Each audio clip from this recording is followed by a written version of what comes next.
Part 3. George Whitefield and his ministry. Chapter 1. Whitefield's birthplace and parentage.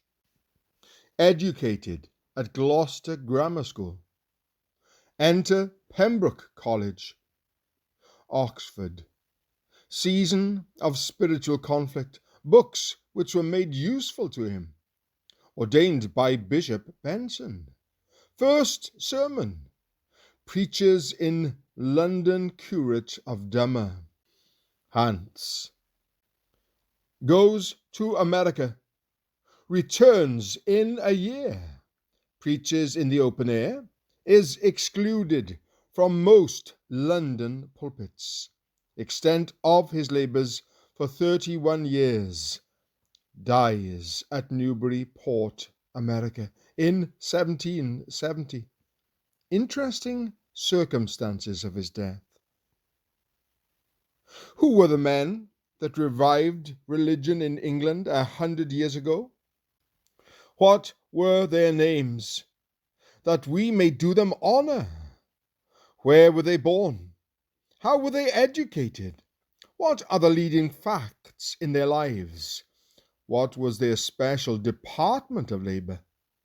To these questions I wish to supply some answers in the present and future chapters. I pity the man who takes no interest in such inquiries. The instruments that God employs to do his work in the world deserve a close inspection. The man who did not care to look at the ram's horns that blew down Jericho, the hammer and the nail that slew Sisera, the lamps and trumpets of Gideon, the sling and stone of David, might fairly be set down as a cold and heartless person. I trust that all who read this volume will like to know something about the English evangelists of the 18th century. The first and foremost whom I will name is the well-known George Whitefield. Though not the first in order, if we look at the date of his birth, I place him first in the order of merit, without any hesitation.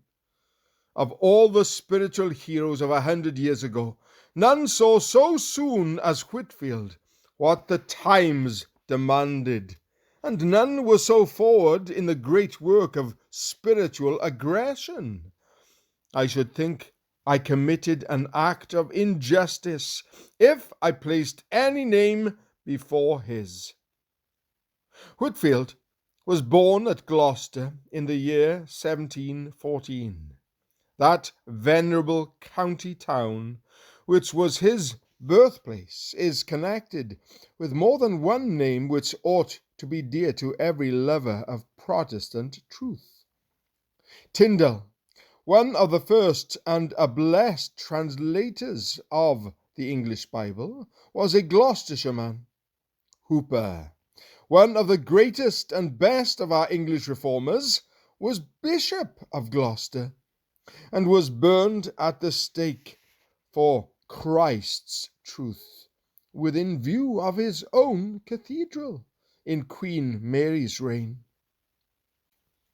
In the next century, Miles Smith, Bishop of Gloucester, was one of the first to protest against the Romanizing proceedings of Laud, who was then Dean of Gloucester. In fact, he carried his Protestant feeling so far that when Laud moved the communion table in the cathedral to the east end and placed it for the first time altar-wise in 1616, Bishop Smith was so much offended that he refused to enter the walls of the cathedral from that day till his death.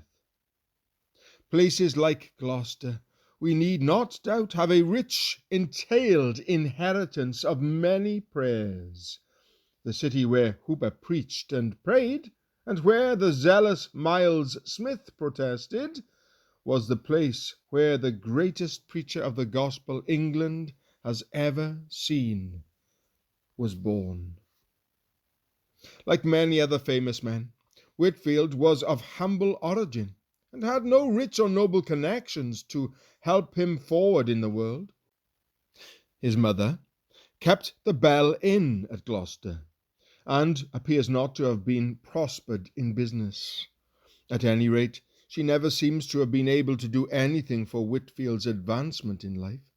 The inn itself is still standing, and is reputed to be the birthplace not only of our greatest English preacher, but also of a well-known English prelate, Henry Philpot, Bishop of Exeter.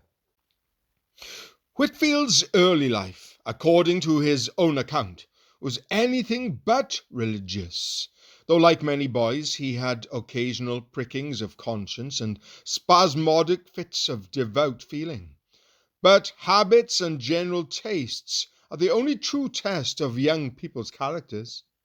He confesses that he was addicted to lying, filthy talking, and foolish jesting, and that he was a Sabbath breaker, a theatre goer, a card player, and a romance reader. All this, he says, went on till he was 15 years old.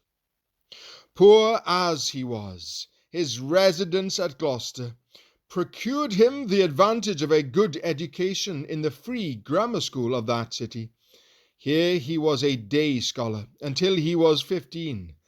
Nothing is known of his progress there. He can hardly, however, have been quite idle, or else he would not have been ready to enter at university afterwards, at the age of 18.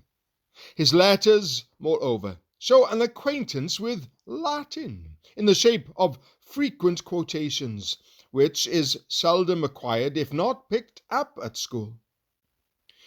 The only known fact about his school days is this curious one, that even then he was remarkable for his good elocution and memory, and was selected to recite speeches before the Corporation of Gloucester at their annual visitation of the grammar school. At the age of 15, Whitefield appears to have left school and to have given up Latin and Greek for a season.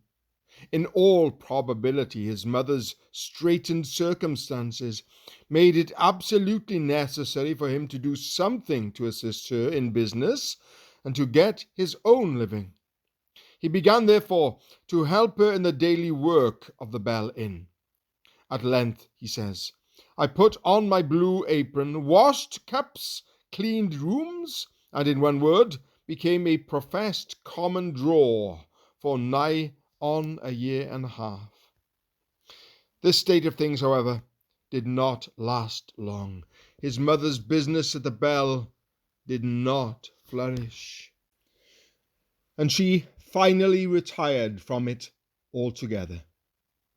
An old schoolfellow revived in his mind the idea of going to Oxford, and he went back to the grammar school and renewed his studies. Friends were raised up who made interest for him at Pembroke College, Oxford, where the grammar school of Gloucester held 2 exhibitions, and at length, after several providential circumstances had smoothed the way, he entered Oxford as a servitor at Pembroke at the age of 18.